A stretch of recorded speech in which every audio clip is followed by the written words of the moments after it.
రోజు రోజుకి గోల్డ్ రేట్లు పెరుగుతున్నాయి. తాకట్లో ఉన్న బంగారానికి వడ్డీలు పెరుగుతున్నాయని టెన్షన్ పడుతున్నారా? కొమ్మూరి గోల్డ్ వచ్చాక ఆ టెన్షనే పోయింది. కొమ్మూరి గోల్డ్ గత కొంతకాలంగా జూనియర్ ఎన్టీఆర్ రాజకీయాలకు వస్తున్నాడని విజయ్ బాటలోనే సేవా కార్యక్రమాలు మొదలుపెట్టి దాని తర్వాత 1 ఇయర్ తర్వాత రాజకీయ పార్టీ పెడతాడని ఇలాగా పుకార్లు వచ్చాయి. దీన్ని బిగినింగ్లో ఎన్టీఆర్ ఖండించలేదు. తర్వాత ఎన్టీఆర్ వాళ్ళ టీం ఖండిస్తూ ఒక ప్రకటన ఇచ్చారు. మేమేమీ చేయట్లేదు, ఎటువంటి ఆ రా ఎన్టీఆర్ అనే సంస్థకి మాకు సంబంధం లేదు. సో కాబట్టి మేము రాజకీయాల్లోకి రావట్లేదు, మీరు ఏవి తెలుసుకోకుండా ఏమి రాయకండి అని వాళ్ళు ప్రకటించారు. అయితే రా ఎన్టీఆర్ సంస్థ అదొక ఎన్జిఓ అనమాట, నాన్ ప్రాఫిట్ ఆర్గనైజేషను. సో వాళ్ళు 5 ఏళ్ళ ముందు ఇది స్థాపించినట్టుగా ఆ వెబ్సైట్లో ఉంది. ఆ వెబ్సైట్లో చూస్తే చాలా ప్రోగ్రాములు ఎప్పటి నుంచో చేస్తున్నట్టుగానే వాళ్ళు పెట్టుకొని ఉన్నారు. బట్ వాళ్ళు ఎప్పుడు ఎన్టీఆర్ని కలిసినట్టు కానీ ఎన్టీఆర్తో సంబంధం ఉన్నట్టుగా ఎక్కడా లేదు. ఎన్టీఆర్ పేరుతో చేస్తున్నారు. We work for the word of NTR అని కూడా ఒక మోటో పెట్టుకున్నారు.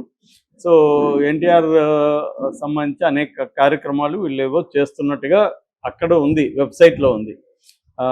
కార్యక్రమాల ఫోటోలు ఎక్కడా లేవు, అదొక విచిత్రం. మామూలుగా కార్యక్రమాలు చేసేట్టుకుంటే ఫలాని తిరుపతిలో రక్తదానం అంటే రక్తదానం ఫోటో ఉంటుంది కదా, అలాంటివి నాకేం కనబడలేదు. సో మొత్తానికి వాళ్ళు సాయి రూప్ అనే అతను వ్యవస్థాపకుడు అని చెప్తున్నారు.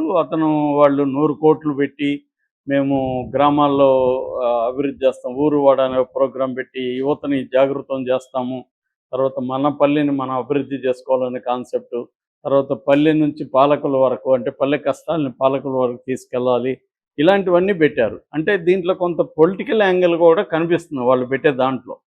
మామూలు సేవనే కాకుండా కొంత పొలిటికల్ యాంగిల్ కూడా ఉంది. అంటే విజయ్ లాగే జూనియర్ ఎన్టీఆర్ కూడా, విజయ్ కూడా 2009లోనే ఈ టైపు ఒక పొలిటికల్ యాంగిల్ అంటే ప్రజల్ని మాబ్ని మొబిలైజ్ చేసే విధంగా ప్రోగ్రాముల్ని రూపొందించుకోవడం అనేది కనబడుతుంది. జనరల్గా ఫ్యాన్స్ అసోసియేషన్లకి అటువంటి కార్యక్రమాలు ఇవ్వరు, మా అంటే బ్లడ్ డొనేట్ చేస్తారు, అంతకంటే యాక్టివ్గా వాళ్ళకి ఎక్కడా ఇవ్వరు.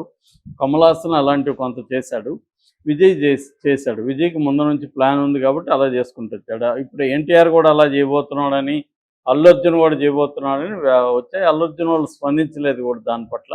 కానీ జూనియర్ ఎన్టీఆర్కి సంబంధించి ఏంటంటే వీళ్ళు ఒక సంస్థగా ఉన్నారు కాబట్టి వీళ్ళు నిన్న అక్కడ తిరుపతిలో మాట్లాడారు. అదే వాళ్ళ మాటలంతా చూస్తుంటే ఎన్టీఆర్ని బెదిరిస్తున్నారా అన్నట్టుగా ఉంది.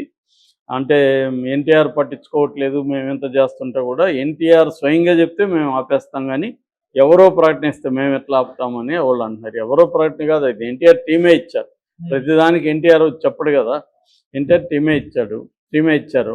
అట్లాంటప్పుడు వీళ్ళు సైలెంట్గా ఉండాలి కదా, కానీ వీళ్ళు ఉండకుండా బెదిరిస్తున్నారు. మేమేమి ఎన్టీఆర్ ఆశయాలకు వ్యతిరేకంగా లేము, కానీ ఎన్టీఆర్ ఎందుకు ఇలా బిహేవ్ చేస్తున్నాడో తెలియట్లేదు, మమ్మల్ని ఎందుకు పట్టించుకోవట్లేదు, కలవట్లేదు అని అంటున్నారు. సో అసలు అంటే నువ్వు ఎన్టీఆర్కి సంబంధం లేకుండా ఎన్టీఆర్ పేరుతో ఒక ఆర్గనైజేషన్ పెట్టి నీ ఇష్టం వచ్చినట్టు చేస్తే ఎన్టీఆర్ ఎందుకు పార్టిసిపేట్ చేయాలి, ఎన్టీఆర్ ఎందుకు పట్టించుకోవాలి? అది మీ ప్రాబ్లం. ఎందుకంటే ఎన్టీఆర్ అజెండా కాదు అది. ఎన్టీఆర్కి ఇప్పుడు కెరీర్ ఇంపార్టెంట్, కెరీర్ మీద సినిమాల మీద ఆయన ఫోకస్ చేయదలుచుకున్నాడు, రాజకీయాల్లోకి ఇప్పుడు రాదలుచుకోలేదు. కానీ మీరేం చేస్తున్నారు, అది పొలిటికల్ కార్యక్రమం లాగా మారుస్తున్నారు స్లోగా.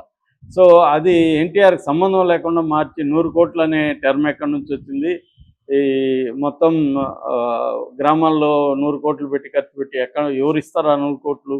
అంటే దీని వెనక ఎవరన్నా, ఫస్ట్ ఏమో జగన్ ఉన్నాడని కొంత సోషల్ మీడియాలో వచ్చింది. జగన్ ఒక ప్లాన్ చేస్తున్నాడు, ఎందుకంటే పవన్ కళ్యాణ్ ఎదుర్కోవడానికి తనకు కూడా ఒక బలమైన సినిమా ఫోర్స్ కావాలని. ఆల్రెడీ ఎన్టీఆర్కి చంద్రబాబు పట్ల కానీ లోకేష్ పట్ల వ్యతిరేకత ఉంది కాబట్టి, ఎందుకంటే తనని బండబూతులు తిట్టిన అనంతపురం ఎమ్మెల్యే మీద కూడా ఎటువంటి చర్యలు తీసుకోలేదు. సో క్లియర్గా తనకి ఆ ఇబ్బంది ఉంది కాబట్టి తనని కానీ రంగంలో తీస్తే